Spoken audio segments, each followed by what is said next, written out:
Hello, ladies.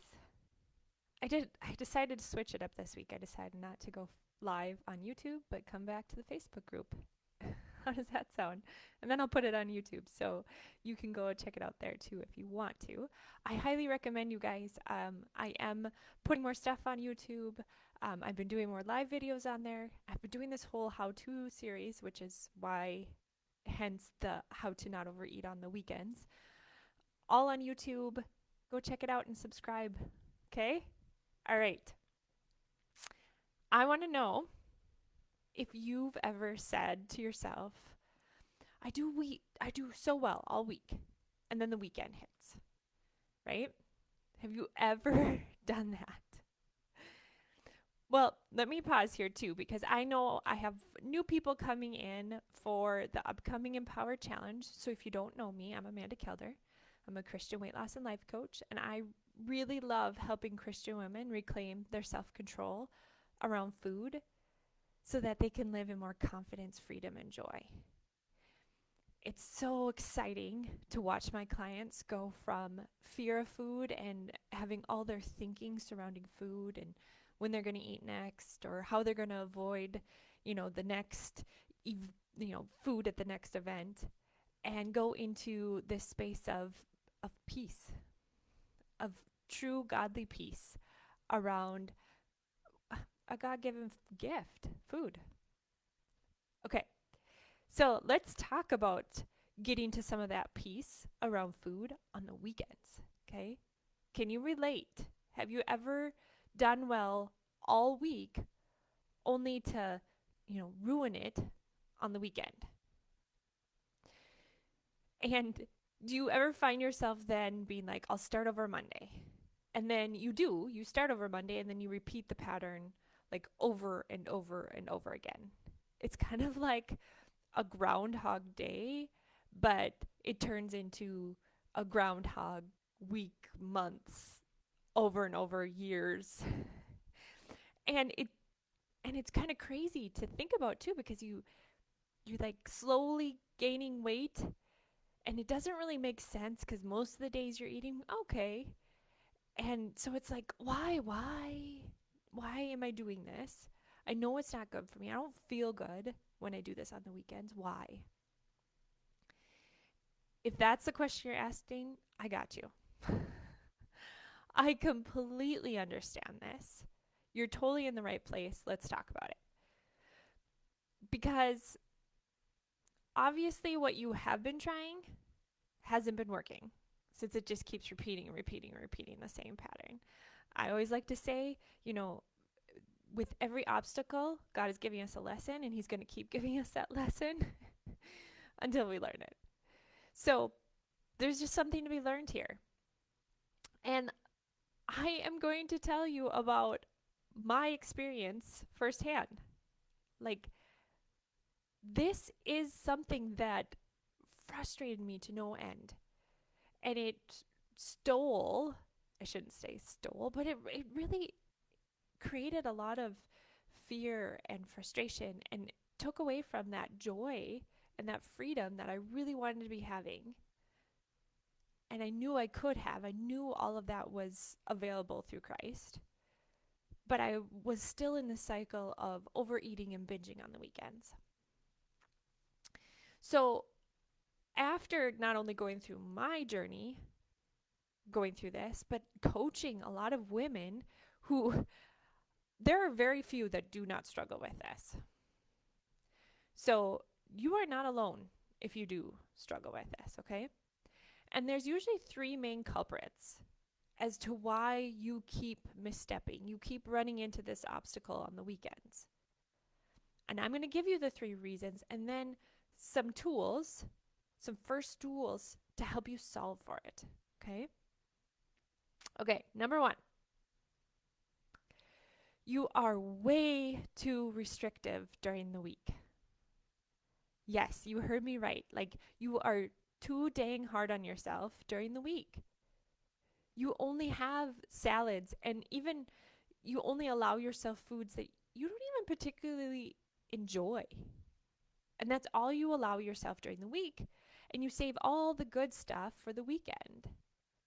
That's when you'll finally get to enjoy some ice cream in the freezer or a few drinks with friends or a frozen pizza because that's just, you're tired and that's what's easy. And sometimes frozen pizza sounds really good.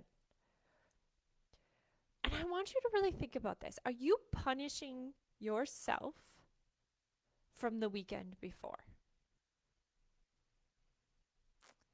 Do you tend to think that you need to fast and not eat anything but bark the rest of the week so you can make up for what you ate on the weekend? Because if you are, that's basically punishment. You're forcing yourself to do something because you think you were bad. And so then what happens is you've forced yourself to do this all week. You're like, well, I'll give myself a little leeway on the weekend. And then Friday comes and this thought sneaks into your mind. I've been good all week. I can have a little. Right? Can you relate to that? Yeah. Then that little turns into a lot because you're like, oh my gosh, this is so good. I've been eating,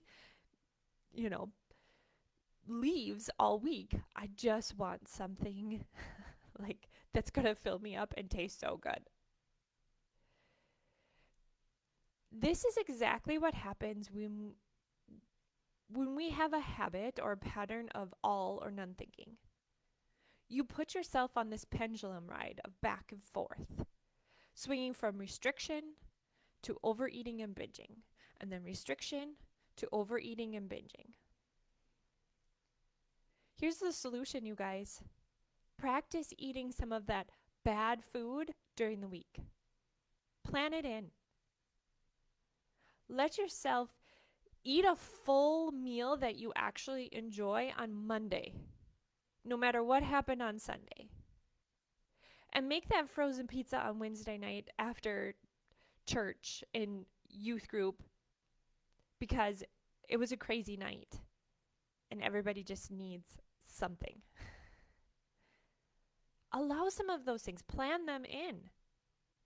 Start living in the gray zone, as I like to call it.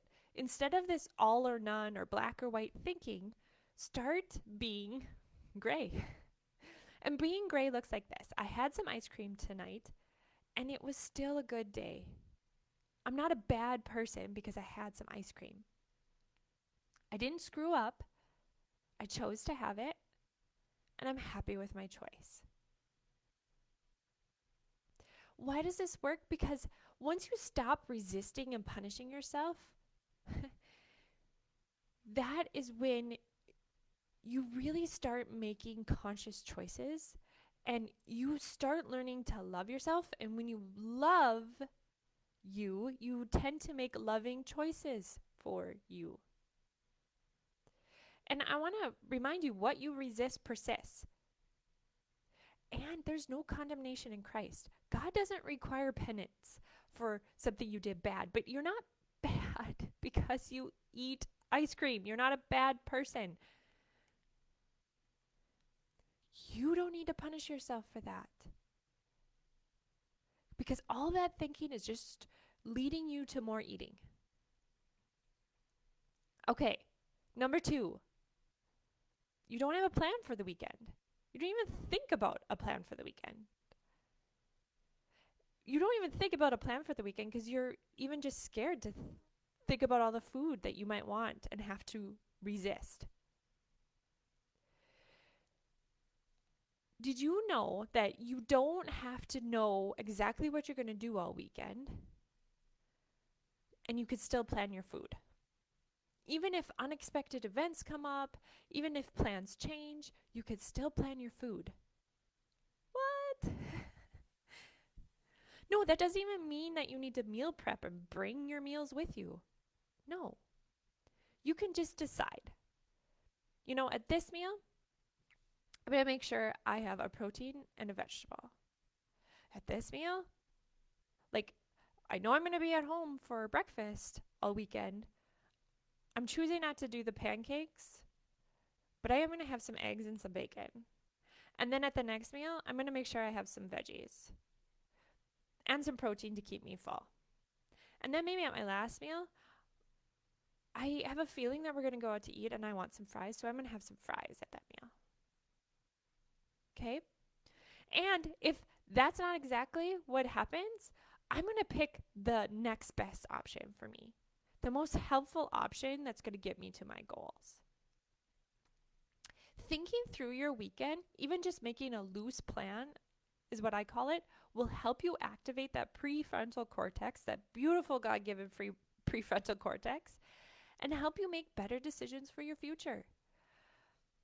But one really great way to plan for your weekend is to decide how you want to feel at the end of the weekend and then work backwards.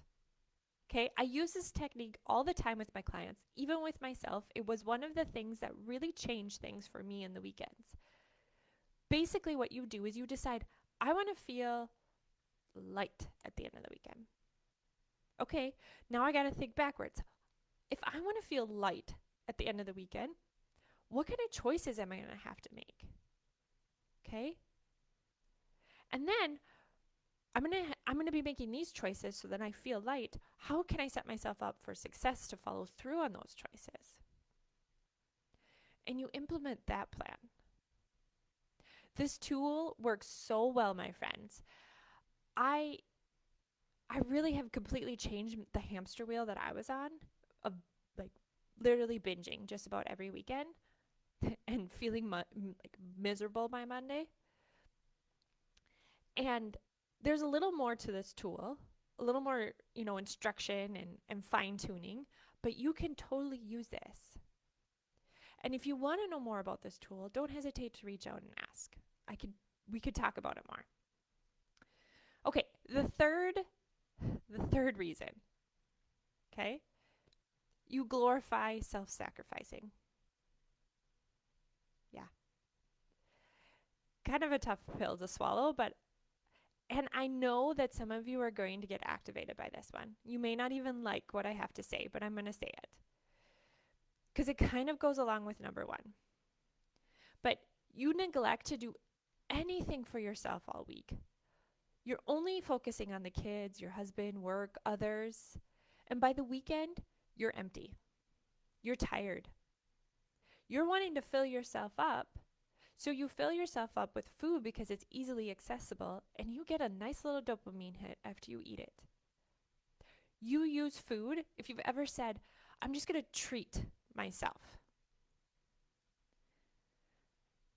That, you guys, just shows that you are self-sacrificing to a point of where you are depleted.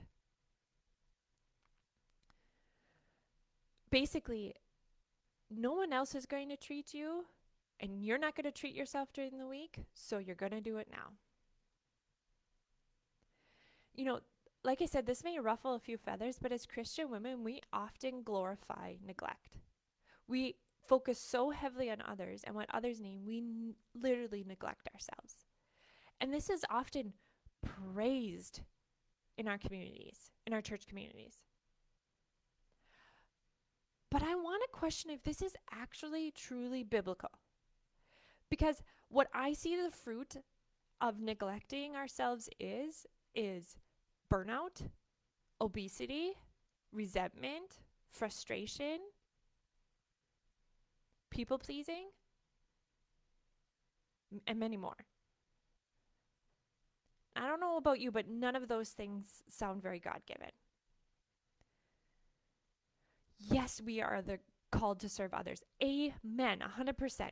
But the best way to serve those around you is to take care of your body, your mind, your soul, so you have something to give. So you're not doing it out of resentment. You're not doing it out of depletion. And you can actually give with a lot more joy and zeal rather than resentment and tiredness. So, what if you said no to some things during the week? What if you took time to then dig into that Bible study that you've been longing to do on the weekend? Or go for that walk that always gets put to the side, but you love it because it puts that pep in your step. I mean, how might your weekend change?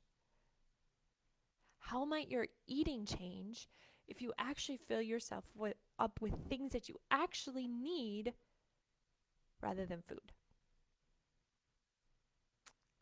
All right, you guys, if you want to quit this hamster wheel of overeating on the weekends and feeling miserable on Monday, check in with yourself. See if any of these are true for you.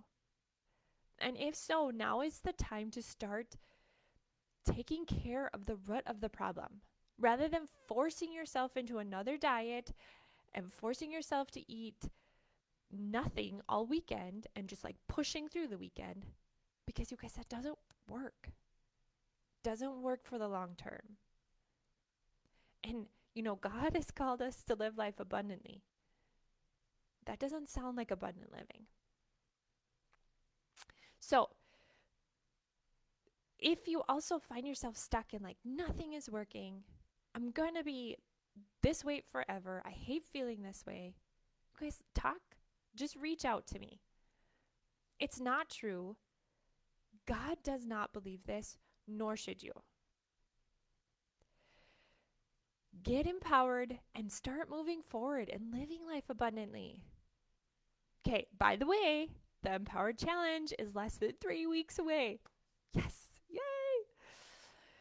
So come join me for those 5 days of digging into reclaiming that self-control. And I want to just give a little shout out too. I did an interview with Jamie. You guys are going to see it a little bit later, but she has done the Empowered Challenge 2 times now, and she has lost 23 pounds. Is that not crazy? It's so fun. But she mentions that the weight loss isn't even the best part that comes out of the challenge. I will link her video. It's actually on YouTube right now. I'll link her video so you could find out, okay, what was that best thing for her? What did she do that really helped her? Okay? But be sure to sign up for the Empowered Challenge. Okay? I'll put that link below. All right, you guys. Until next week, many blessings.